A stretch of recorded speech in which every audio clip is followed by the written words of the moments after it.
Hey everybody, how's it going? Today I'm doing a little video here for anybody that's having problems with their BMW X3, some of the 3 Series, any car with GM uh, transmission in it. This belongs to a friend of mine. I've done a couple of these, so I just kind of wanted to show you that it's a pretty simple fix, but you're driving along and your car gets stuck in park, or you lose reverse out of nowhere.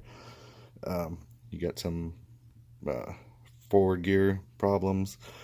This belongs, like I said, to a friend of mine. It's a 2008 X3, and I told him I was backlogged about a week, so he didn't want to wait. And he went ahead and ran it to a transmission shop here in town and got a $7,000 quote to replace the transmission. And then all of a sudden, he was willing to wait for me to look at it. And since I had done a few, I told him it wasn't a big deal. But anyways, what happens is on the valve body, when you pull it out, there's a shift selector rod that rides in the front, controls reverse, and a few other things. And basically what happens is it breaks off. It's a $20 part. I'll put a link below to where you can get the part. But yeah, if you're driving your BMW and all of a sudden you have no reverse out of nowhere, you know, no slipping issues prior, no transmission lights, more than likely, if it's got the GM built transmission, this is going to be the problem. I'm gonna go ahead and flip it over real quick. It's not too difficult to do yourself. To take the valve body out, there's a special socket you need, but it's just a few bolts, and then you're going to want to replace the seals. You can get the seal kit and your parts and fluid. You're in it maybe $200 for everything. Filter, the gear selector rod. So don't necessarily jump into letting a transmission shop tell you that you need, you know, a $7,000 transmission, or try to go with a used one or anything. You know, just have a look at it yourself. Worst case, you know, if they tell you you need a $7,000 transmission, more than likely this is going to end up being the problem, especially when it's a sudden loss of gears. You know, if you got a lot of miles on your car and you slowly lose reverse or first, that's a different story. But when your car's driving fine and then you go out to put it in reverse and all of a sudden nothing, this is where I would check. You know, and honestly, if you get a $7,000 quote for a transmission, what's it going to hurt to drop the pan and check the valve body yourself? As soon as you drop the pan, you can see where the shift selector is. You can see this broken, plain as day. So it's not like you have to tear the transmission apart to see it. You just take it out, take the pan off, and then pop the filter down. And you can go ahead and look on the driver's side, and you'll see this just dangling. So yeah, give me a second. I'll flip it over and show you what it looks like from the other side. Alright, went ahead and flipped it over. And again, this is for the 6L45 transmission. And when you take the valve body off, don't pull all the bolts out. Really all you need to pull out are you'll be able to tell they're like a special head Torx socket. They're like a 6-pointer. So, and there's just a few bolts you're going to have to pull out.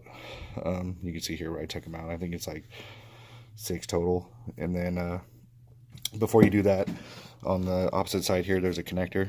You just pull straight up on it and it releases a valve body connection. And then this is where your shift selector would be. It actually rides in this little piece here, and you'll be able to see it broken off from the rod. The rod should actually go, try and get a better angle for you. This is what you'll see when you look right underneath the transmission. This rod goes into the valve body, and as it goes in and out, it's supposed to pull the rod, but the rod will be gone. It'll be broken off. So yeah, not a bad fix at all. You know, like I said, it's a little more messy than anything else, and I try not to do a lot of mechanical these days. I try to stick with the electrical. But when I see one of my friends trying to get, you know, going to get screwed and put in a transmission when he only needs a couple $100 in parts, that's when I step up and help. So yeah, if you're having any issues, you might want to check that first. And like I said, worst case, I'm wrong and you have to go with the transmission anyways. But you know, I'd hate to see you spend $7,000 or even $35 on a used transmission when all you really need is a $20 rod, a couple seals, and some new fluid. All right, thanks for watching. Hope it helps. All right, so I lied. I wanted to be a little more helpful than the last guy that made this video. So basically what you're going to do is take your pan off, then you got your filter, just pull straight down on the filter. Yeah, I'm doing this one in my garage for a friend. on a Sunday, which I don't really want to do, but whatever.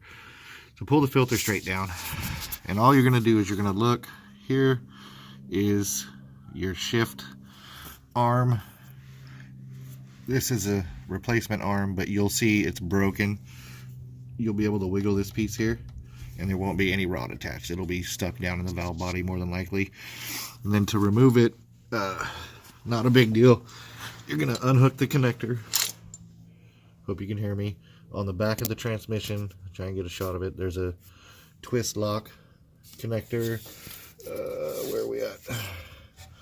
Wrong end of the transmission, sorry.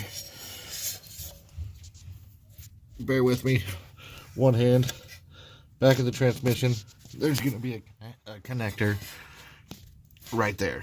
You're going to grab these little tabs and you're going to twist it counterclockwise, and that connector is going to pop out. Once you do that, pull down on this white tab. There's going to be a sleeve where that connector just came off. Pull this tab down to release it, and then you can pull the sleeve out of the transmission. That's the back of the valve body.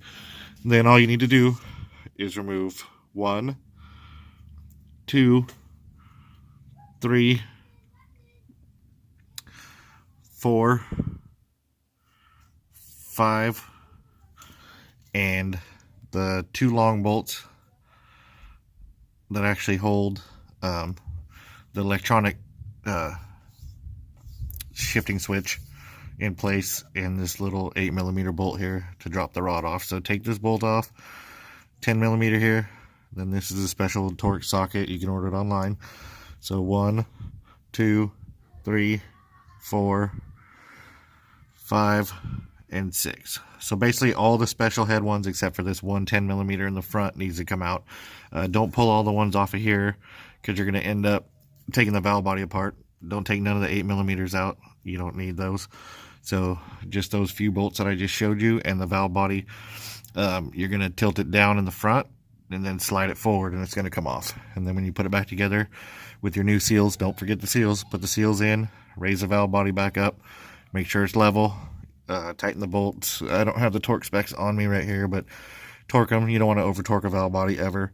And then slide the sleeve back in, and once it's in place, this will push back up like I just did to lock it back into place. And then put your connector on. New filter, new pan gasket.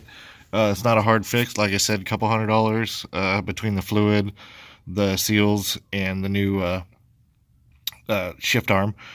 And you can do it yourself. Video made me take a little bit longer, but usually you could do these about 45 minutes if you tried.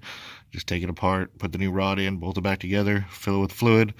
So I hope, let me rotate the video here. Hope maybe that helped you out a little bit. Sorry about the no tripod shakiness. I am underneath the car in my garage.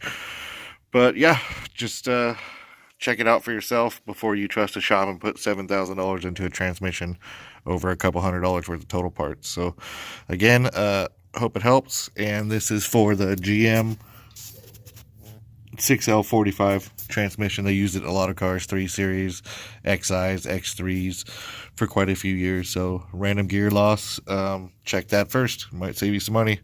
Thanks for watching.